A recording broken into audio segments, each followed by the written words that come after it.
Salom hammaga. Bugun sizlarga Google akkauntni qanday qilib ochish va uni o'chirishni o'rgatib qo'yaman.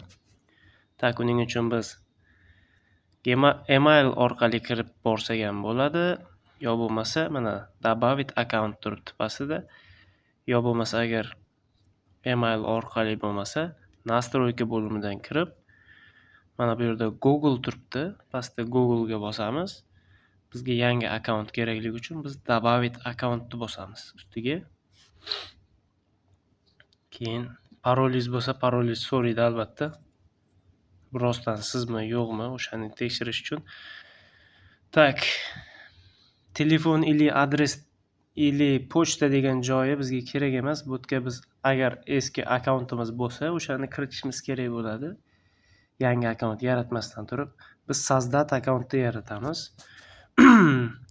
Для личный использователь mana shuni bossak, bizga kerakliroq. Ana biznes klass unchalik kerak emas. Tak, bu yerga ismingiz yozasiz yoki o'ziga kerakli biror narsa.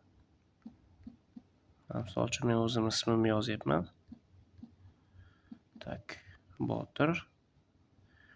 Kubok deylik. Endi bu yerga kun, sana hamma biladigan narsalar.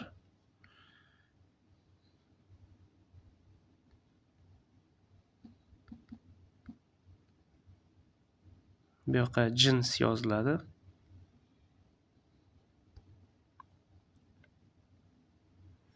Tak, sizga qanday bo'lsin deyapti? Kubok Botirmi yo Botir kubokmi?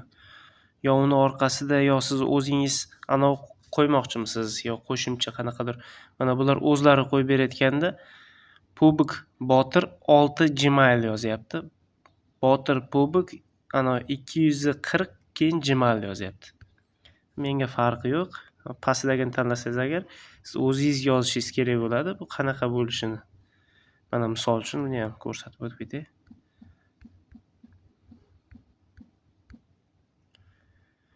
Mana shunday yozsangiz ham bo'ladi.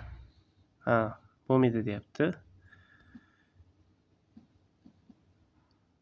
Mana 199. Endi o'zingizga qulayroq qilib yasaysiz.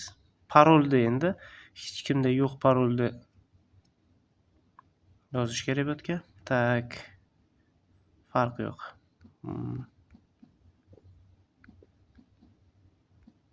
Mana oddiygina yozasiz. Esda qolarli bo'lishi kerak. Bo'ldi.